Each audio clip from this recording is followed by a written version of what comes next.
Welcome to How to Run Profitable Retreats. I am Lainey Cavazos, retreat strategist and host of the show for coaches, entrepreneurs, and transformational leaders who want to design retreats that actually make money. If you've ever put your heart into a retreat only to walk away exhausted or worse, broke, you are not alone. This podcast is here to change that. Each week, I'll bring you stories, strategies, and expert insights to help you create meaningful, transformational retreats that also support your business, your lifestyle, and your bottom line. Let's make your next retreat not just powerful, but profitable. Hello, welcome back to another podcast episode of How to Run Profitable Retreats. I am your host, Lainey Cavazos, and I'm so excited to have here today with me Holly Porter. And she is a retreat industry visionary and founder of the International Retreats Association. She empowers retreat leaders to create transformational experiences while building scalable income streams. And you all know me, how much I love that to say that retreats should be profitable. And she does it through leadership, advocacy, and community. And Holly is helping shape the future of our rapidly expanding global wellness movement. Holly, thank you so much for being here. Thank you for having me.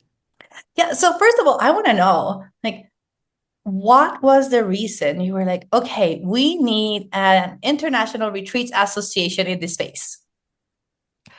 Well, it was a spiritual reason for me. I was writing my spiritual and personal development book on my near-death story, and I was just in a really good space, and I got this idea given to me, and I call it a God gift.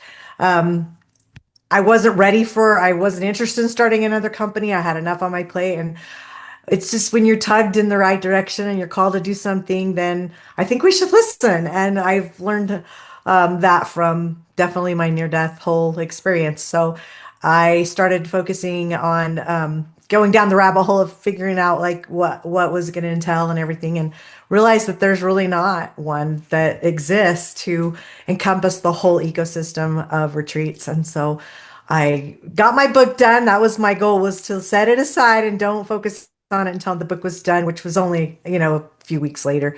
And then in December of 2025, I incorporated the company, and it's called International Retreat Association. So that's kind of like the fast speed up version of how it came about. And I mean, everyone who's listening, you're all into retreats. You're all considering either doing retreats or you're already hosting retreats. So I want you to pay attention to what Holly's saying from the sense of like, why would you want to belong to an association of retreat leaders? Yeah. Well, okay. So the International Retreat Association exists to cultivate, collaborate, trust, set global standards. There isn't any, and elevate professionalism across the global retreat industry. There's not values there. I'm an early adapter, if not anything else. I've had 12 startup companies, and they're not related. Yeah, another company that was retreat related, and that's why I listened to the calling a little deeper. I love the collaboration and building communities and building platforms when they don't really exist. That lights me up. I love change. I know a lot of people don't, but I feel like we have this like canvas, a clean slate, and we get to create what we want. And the only examples really we have are other associations and other industries. There's nothing for us to follow in this industry. So I just know the right people are showing up with the right heart about it, and it will just become, I mean, definitely value based and a great place to belong to. Yeah, and really what I'm hearing here is that, first of all, the entrepreneurial journey can be very lonely. Yeah. But then you go into retreats and it's even a little bit more because you feel you're swimming against the current and you need the support Yes. of other people. Yeah. You should not be doing this alone. And you don't have to. No. And that's why spaces like this are so important in the industry because the market is growing so fast that we're at a pace that it could lose its control. Yeah. Like we can already see it just from the trends from the financial space of wellness tourism, how much people are spending more and going on wellness travel, right? I think that people who go on wellness travel, they spend 141% more than those on regular that do regular travel. So it's an industry of buyers. It's an industry of people who are willing to spend the money, right? So paying high ticket in order to get that problem solved that they're looking for. And they do not want to do it alone. Right. They don't want to go on these like, so the times where you go and live in a cave in India to find out who you are long gone. Yeah. We don't do So it alone. Nobody does it alone. no, and there's no need when you have places like the one you're building Yeah. to bring all these retreat leaders together, right? And I know you're going to have an advisory board that is also Mhm. filled with amazing retreat leaders out there that can help you and support you through your journey Yeah.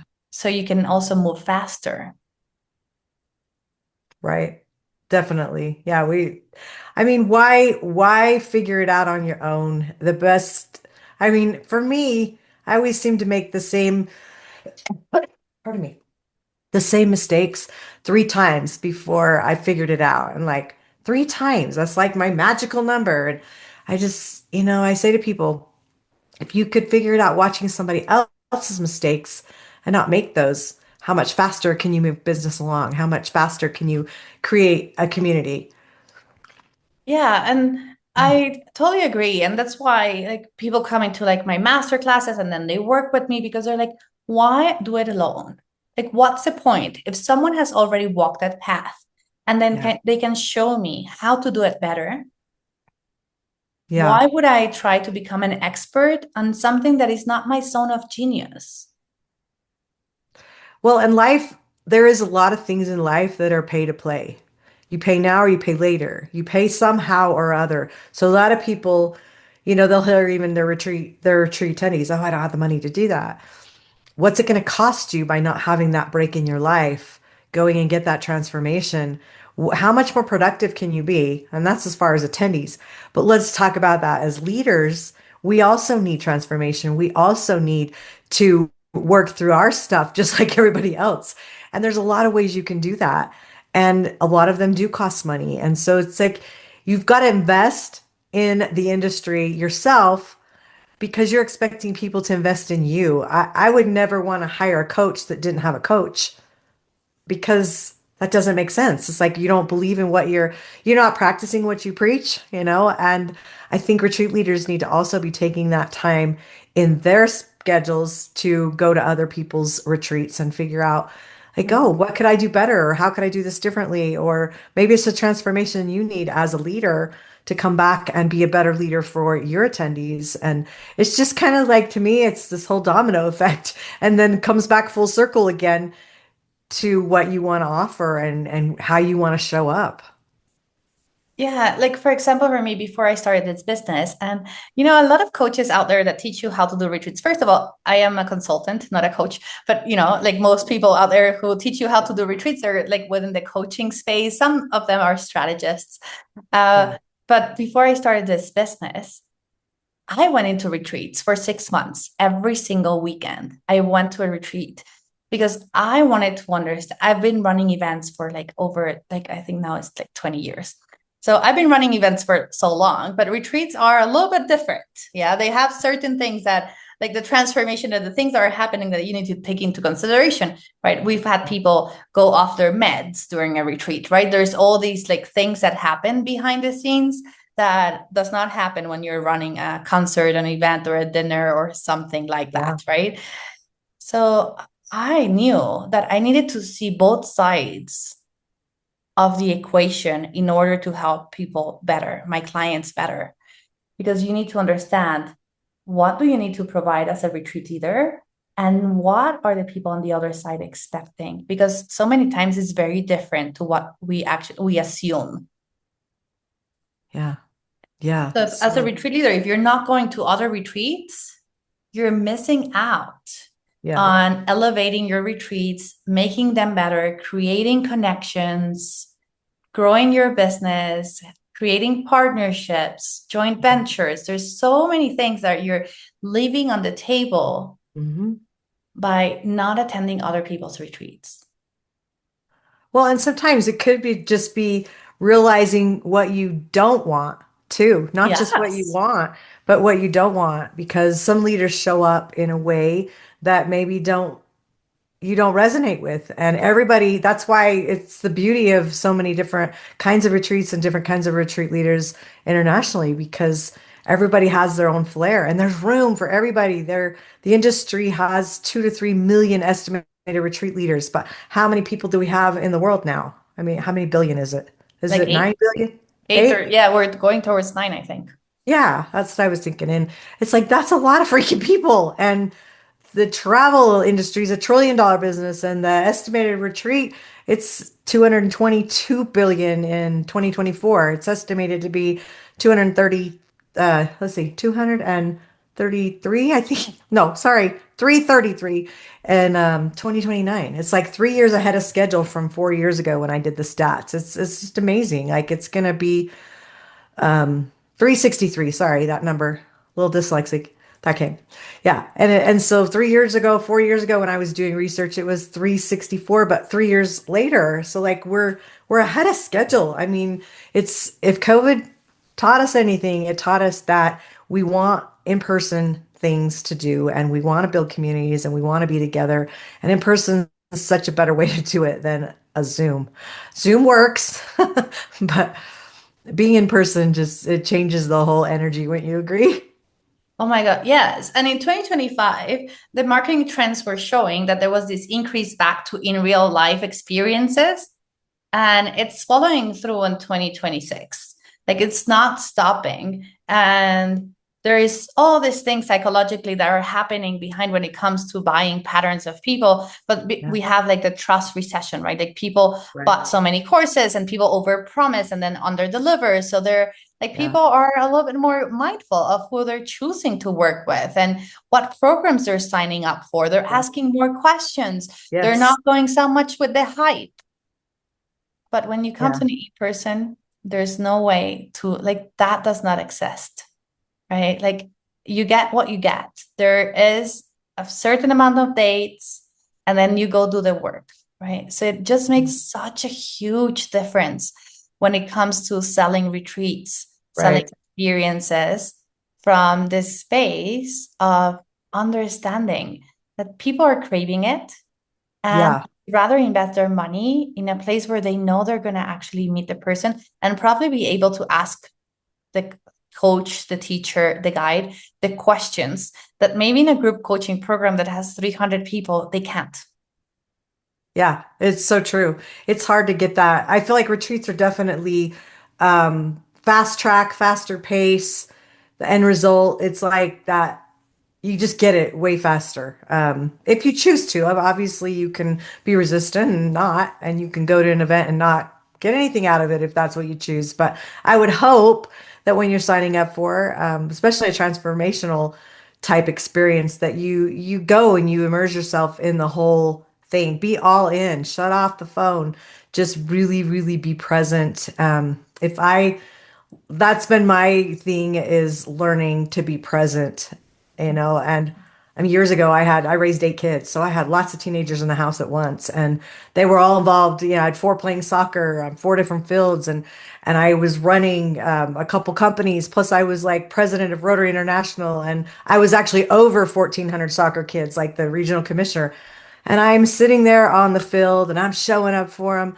And I've got my phone in my ear and I'm doing a real estate deal and I'm being productive, right? I wasn't present. I was all over the place. It was like you can't focus on that many things, and life just does that, especially women, especially the we're getting pulled in so many directions, and it's just getting that laser focus and really figuring out the why of things and the purpose of things, and retreats are just, I cannot think of a better place to go and do work like that where you can just come with an open, heart and just learn and grow and transform. And It's just maybe there's other options. I can't think of any. Well, the whole word retreat, right? It means you're retreating yourself from your day-to-day life. So Yeah. you're breaking the pattern, you're Yeah. changing the way you usually do things. And there's no other way than forward. Even the people who have the most resistance when they go to retreats, they might have a smaller transformation, but they still have a transformation. It's Yeah. still happening for them. And that is just Yeah. so powerful when you're thinking as yourself, for everyone who's listening it, as a retreat leader. You are changing the world. You're changing people's lives. You're creating transformation. Now, the truth of the industry is that like 80% of retreat leaders do not profit. Okay. And the usual phrase is as long as I break even. Right. And I think this is the reason, Holly, you and me are in this place because we want to change that. Yeah. If you're doing the work, you need to be compensated for it, period. Yes, you Yeah. need to. And it's so much work. And actually selling retreats, even though the quality of the qualified buyers and the people who say yes are very, very qualified, Yeah. is a lot more effort than selling an online course because let's be honest, people need to see that the date works. Can I travel there? Right? There's Yeah. additional things that need to be considered when someone is saying, I'm going to a retreat. Right. Yeah, absolutely. So you're doing more work and then saying, it's okay if I break even.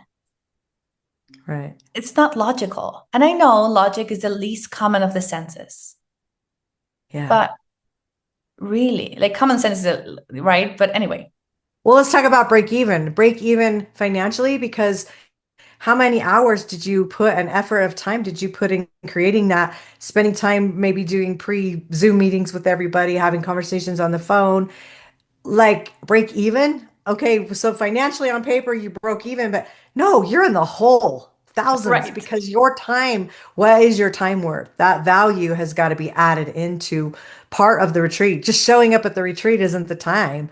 That's probably the least of the time that you spend creating everything up leading up to it. Yeah, this is something so important that you're like bringing to the table, Holly, because if we really think about it from that perspective and we're thinking about our pricing, the time that we spend marketing, promoting, getting Mhm. on calls, what would happen if we couldn't do that ourselves? Right? Like you would need to pay someone. Let's say you put your retreat out there, your marketing campaigns are happening. Okay, that's set. And then Yeah, for some reason, one or another, you cannot do the sales calls, you cannot get people prepared. right. Where is the money coming from to pay that person that needs to take care of that role? Yeah. So if It you're just, thinking as a business, you are, right? You're many yeah, employees in your company. yeah. It's true. And I just think some of those things get missed. People get, I would say retreat leaders get so excited about what they're creating and the transformation they're creating, and like they're so into what they're doing and they're loving what they're doing, but they don't realize that at the back end, oh, wait, I'm not making any money. And it's like, who wants to work for free? I mean, you're basically either working for free or you're paying to be doing the work. Right. That's what I tell people. Sometimes I look at their numbers, right? And that's one of the things that we do usually when we go into a strategy call to see like the blueprint for the person and see what would be the best path for them to move forward with retreats. Yeah. And so many times we look at the numbers and I tell them, you're paying people to come. Yeah. Yeah. Like you're And are paying you people going to to go to come. work That's for not somebody okay. else and not expect to be paid? I mean, you're doing it to yourself. Why would you do that? Yeah, I mean, it is it is crazy what I get to see out there in the retreat industry. And we just need more people like you, Holly, in like this space who are Yeah. advocates of Right. doing retreats like a business, having the association, having the standards, having a place where people Mhm. can come in and ask their questions that might not be answered like by ChatGPT. Because also, I want to tell everyone here who's listening to this, I have run like hotel businesses and all these kind of things. And there is like, I'm just talking now about like the calendars and the dates for retreats. And I did this test. Okay. So I gather data all the time about retreat leaders, when they sell the most, when they don't. Sometimes they match a little bit, like hotel industries and like high seasons and low seasons, but not entirely, right? There is some overlaps, but it's not exactly the same. And I gave myself the task to go and ask ChatGPT, what was the like high seasons and low seasons for retreats? Let me tell you, it gave me all the wrong answers. Interesting. Yeah, you can't always count on that being correct. So many times we're like, oh, I have ChatGPT. I can go figure out how to do my retreat. But ChatGPT, it's great, but it's a tool. Yeah. And if you do not know how to answer the questions, or if it does not have the answers, usually for retreat industry, it won't have the real answers. It's going to make up stuff because there is not that much data outside that it can track from. That's right. I mean, it's like it's been around for a long time. Yoga made it popular. You know, corporate stuff's been going on, but like the actual retreats, everybody, it's grown so much so quickly, especially since COVID, that yeah, there's just like this clean slate. That's what I love about it. Like we can create some amazing things. And as an association, I really want input from the members. I mean, a lot of associations, a lot of people don't even realize you have like voting rights. You can vote for things that happen. Obviously, we don't have members yet, so we've got to come to the table. Here's what we've come up with. Later, maybe we change some things. That's fine. But we need a structure. We need to start somewhere.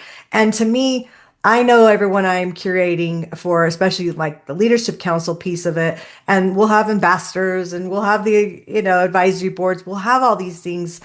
And there'll be structure, and know that there's going to be people with integrity that are being curated for these groups, because number one, that's who I am. And if it's not built right, I don't want to build it at all. Definitely if it's not fun, I don't want to do it either. I'm all about keeping the fun in it, but it's got to be done professionally, structurally sound, and definitely with integrity. So I hope people feel that. And I hope we send out surveys as people come in, that they will fill them out, because how else do you make a change if you don't get feedback? If you can have an opinion, but if you're not sharing the opinion anywhere, like we want to hear it, especially because it's new. And let's help grow what you think it should be. I mean, everybody has different of opinions, but I'm so open to listening always. Well, Holly, thank you so much for being here. And I want to tell everyone who's listening, you need to be part of this association.